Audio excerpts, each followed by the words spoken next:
Oi, pessoal.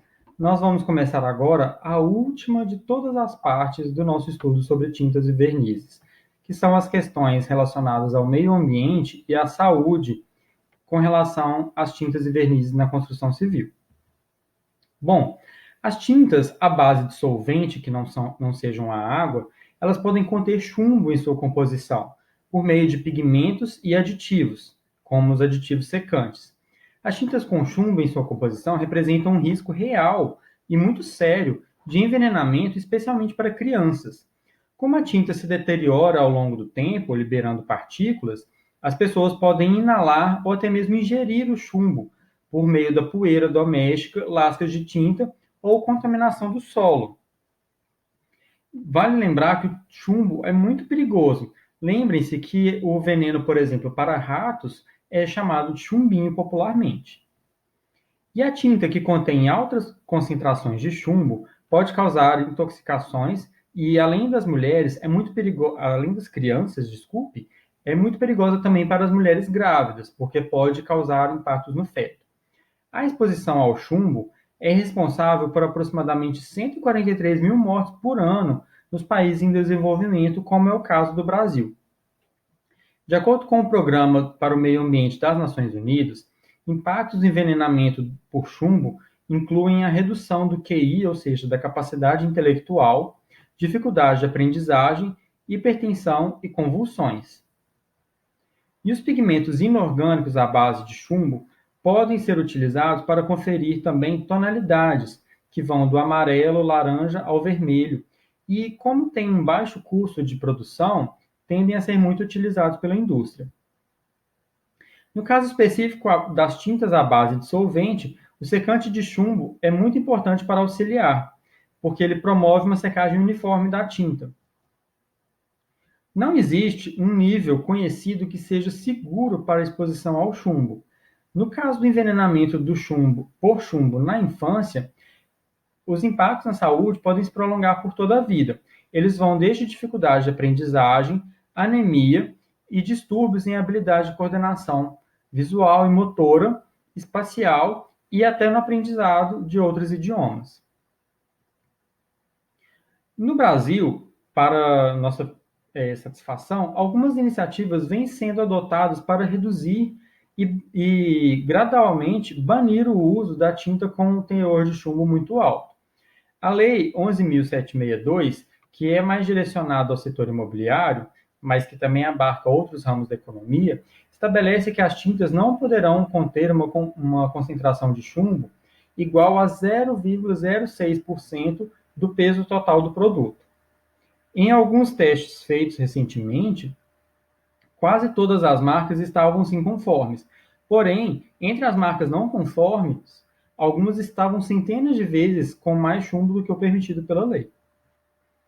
Os resultados da análise de chumbo em esmalte sintético e em vernizes demonstraram que o setor tende a estar em conformidade, já que entre 12 marcas analisadas, somente duas foram consideradas não conformes, e entre as marcas de vernizes analisadas, que foram 5, todas foram consideradas conformes.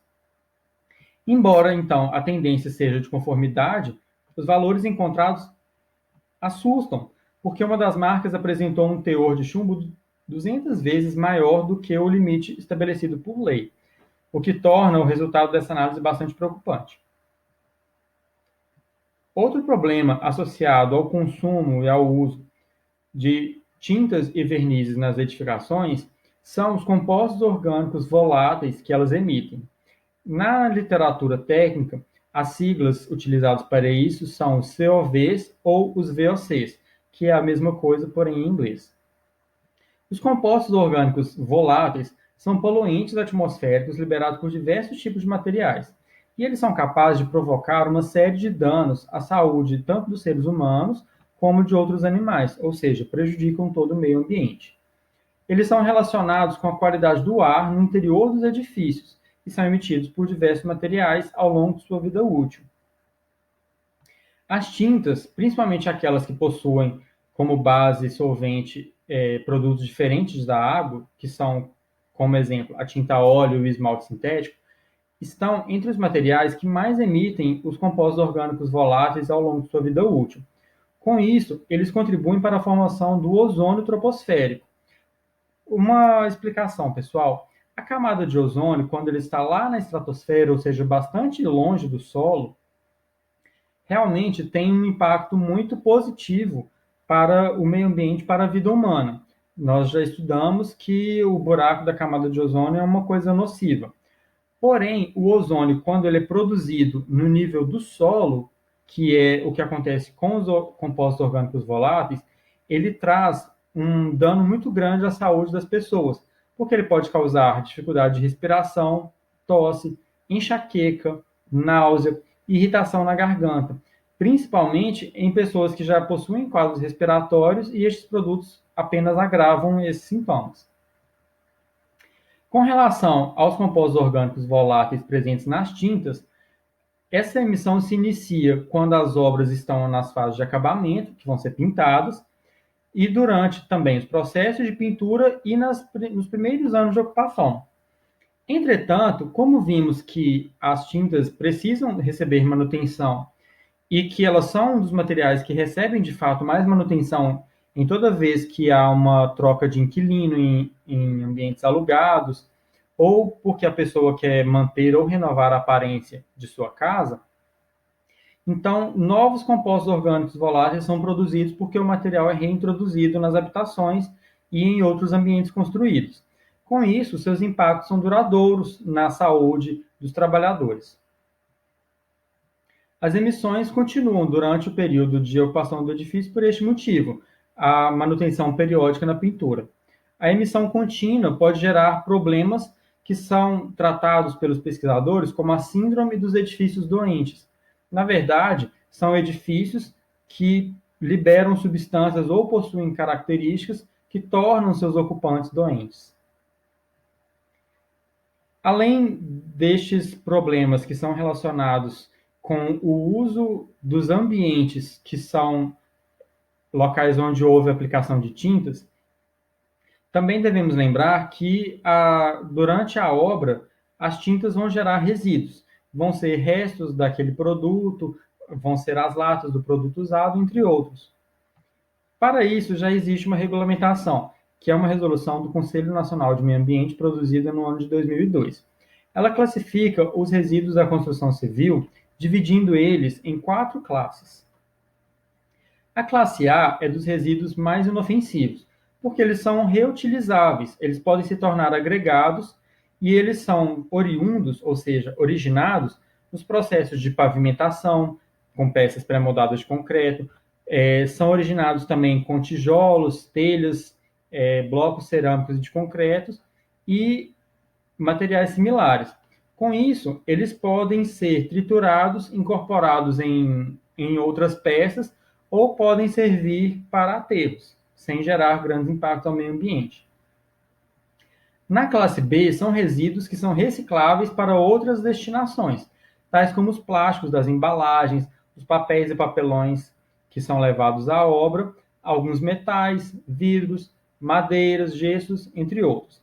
Então, são materiais que são resíduos da obra, mas podem ser transformados para o uso fora da obra em outras aplicações. Na classe C, são resíduos para os quais a tecnologia disponível ainda não é capaz de fornecer uma alternativa viável economicamente, ou para a sua reciclagem, ou para a sua reutilização. Esses materiais, então, são encaminhados a aterros sanitários ou a outras alternativas ecologicamente adequadas para a sua finalização. E os resíduos de classe D são resíduos perigosos do processo de construção. E neste campo, a gente inclui as tintas, os solventes, os óleos e outros materiais que contenham amianto. Então, percebam que, apesar de seu uso ser não só pelos profissionais, como pelos moradores ou outros ocupantes das edificações, mas as tintas estão entre os materiais que, apesar disso, estão entre os mais danosos ao meio ambiente.